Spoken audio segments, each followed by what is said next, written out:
My story is heartbreaking for me, I think, and my children, and I do think that something needs to change. I worked at Tesco. I was working full-time. When I fell pregnant with my oldest, I couldn't go back to work because childcare was an issue, me and my husband at the time, so I wanted to cherish the moments with him, to not have to go back, and he was in a position where he was working full-time so he could support us. I did go for a lunchtime assistant, but that was only 5 hours a week.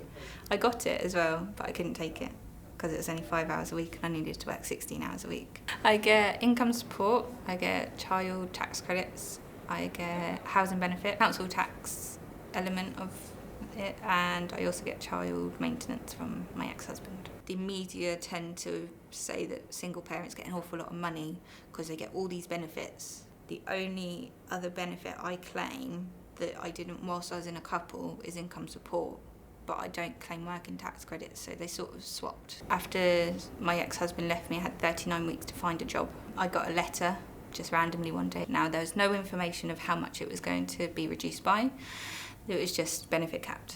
So I even went into my local council to ask, and they didn't have any information for me, and so I was blind at that point. I didn't know what was going on.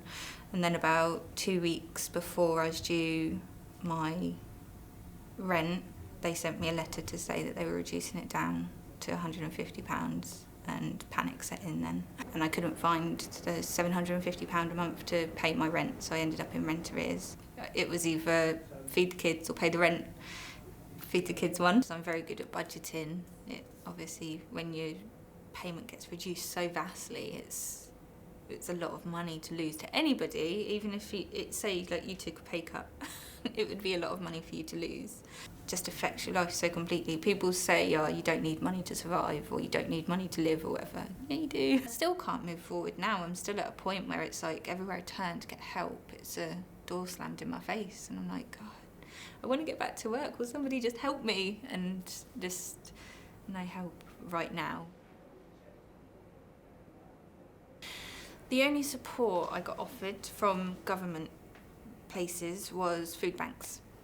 So they showed me the way to the food banks. My ex-husband didn't pay maintenance money in, so I ended up I had no choice but to go and ask for food bank food. Swallowing that little bit of pride that I had and having to go and get food bank food, and they didn't have nappies at the time. I had 2 nappies, each for the twins, because they were only little at the time. They were just 18 months when the benefit cap hit.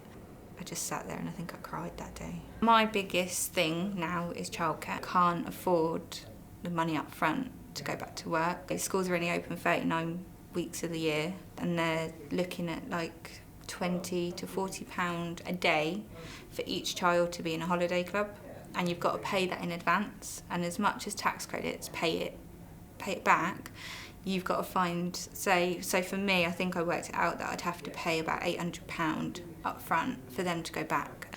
I've been hit by the benefit cap for about a year now, so in that year I could have put 20 quid a week to one side and then had the money to pay the upfront costs to then do it. But because I've got £7 a day to feed, like not feed them, but to buy the bread, milk and everything that goes along with it, and the haircuts, the clothes, 5 of us, £7 a day.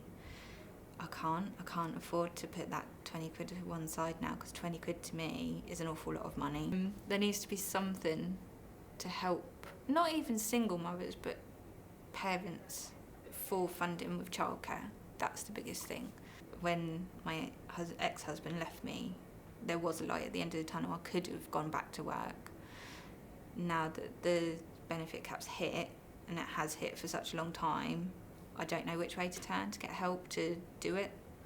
So I'm sort of stuck right now. It was trying to hide it all from the kids, because they obviously still wanted to go out, they still wanted to have nice trainers or whatever, and it was a case of, oh, sorry, kids can't. I felt like it was my fault that my marriage had broken down. It felt like it was all because of me. Because a lot of people that knew my situation were turning around and saying, oh, you can't even keep a roof over your kid's head. Now, they're not games console kids. They are out in the garden, bouncing on the trampoline, playing with their cars, playing with their Barbies. Kids, they don't have a games console, they don't have a tablet, they don't have phones. They read books and everything like that, and that's just what I wanted to carry on. I wanted them to still enjoy their life.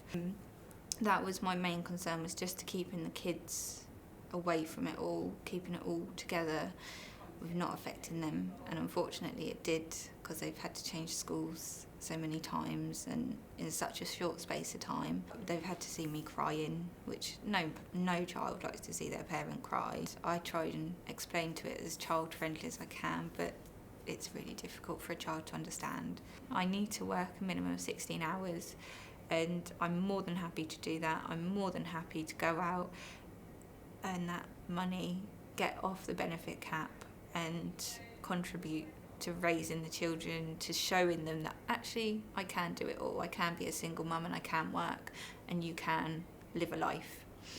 My other thing would be to help people in similar situation to me, and find a career in that sense, to try and help people deal with the situation that they've been handed, not something that they've put themselves in, but to coax them through it all. So I'd like to help people in my situation.